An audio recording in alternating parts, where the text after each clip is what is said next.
So the readings for this weekend, I think, are really important, as always. I mean, all of the readings are always important. But I think there are a couple of key things that really help unlock what's going on in these readings that I think for myself, when I was younger, 10 or 15 years ago, had I heard these readings, I wouldn't have understood exactly what was taking place. And the first thing to recognize, I want to focus on the first reading in the gospel tonight. And the first thing that's important to realize, of course, is that the gospel actually happens chronologically before the first reading does. In the gospel tonight is of course, Jesus is with his disciples, and he's talking about when he's going to go back to the Father and ascend and return. But he says, I'm going to send to you the Paraclete, the Holy Spirit. And there's a really interesting phrase that we ought to, I think, take note of. It says, the Holy Spirit will teach you everything. Everything.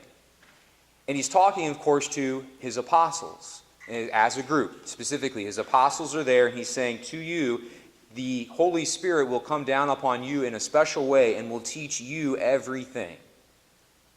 And I think what's important for us to recognize, if we don't, what really helps make this gospel such a powerful one, in addition to the first reading, is that when we hear when it's the apostles that's being spoken to, that is what the early church thought of as the representatives of the church, of the Catholic Church. That the apostles were the first bishops. And Peter, of course, as Jesus says over and over again, you are the head. I'm building my church on you, and the apostles are relegated beneath you. They serve or work with you as bishops, but it's Peter and then the apostles, and everyone understood that. And what we see then in the first reading are some very important things where they're talking very clearly about how it's that way. They're talking, first of all, we hear them saying, the apostles saying, we hear that some people came to you, to your city, without any mandate from us. And everyone recognized that as a problem. We hear people are teaching you who we never sent to you as the church. And we know that's bad. And we're sorry about that. There's a sense in that first reading where everyone is in deference to the decisions of the apostles, of the church. And so, why? Why? Because Jesus says, of course, all of the things that he says to Peter, but also of what he says in tonight's gospel. You apostles, the Holy Spirit will come upon you and will teach you everything.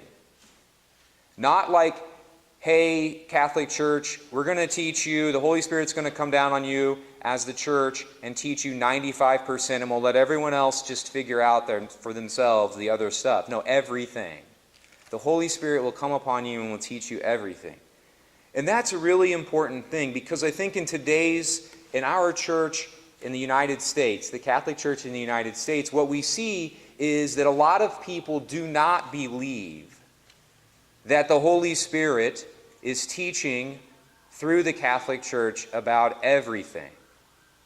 They might get some things right. The Catholic Church might be, 90% right, 70% right. But the rest, I can figure out for myself. Or the rest, I can blame on them being old celibate men in Rome, who I don't have to follow. No, what you see in the first reading is a very clear understanding that the teaching of Christ flows from the Holy Spirit through the apostles to the rest of the church. And we need to recapture that. Not like, I'm not saying like our specific parish is full of heretics. I don't mean that. I just mean we as American Catholics, we need to recapture that understanding and that belief that the Holy Spirit teaches and guides the Catholic Church in everything. Not just 90% of things. No matter what the issue is, no matter, the church says that there are lots of important things out there that we need to hold as Catholics and we need to believe.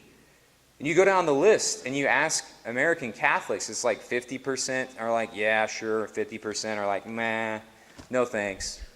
I do my own thing. 70% of Catholics, I do my own thing on that. Nobody in the early church would have thought that. And it's very clear that no one would have thought that from the first reading. And so what we have to do is we have to ask ourselves, what are the things in my life that I think I don't need help from the church on? What are the things in my life that I don't think I need the Holy Spirit's help or Christ's help? Or what are the things in my life that I think Christ isn't teaching and guiding me in that issue through the church? I'll just do it on my own.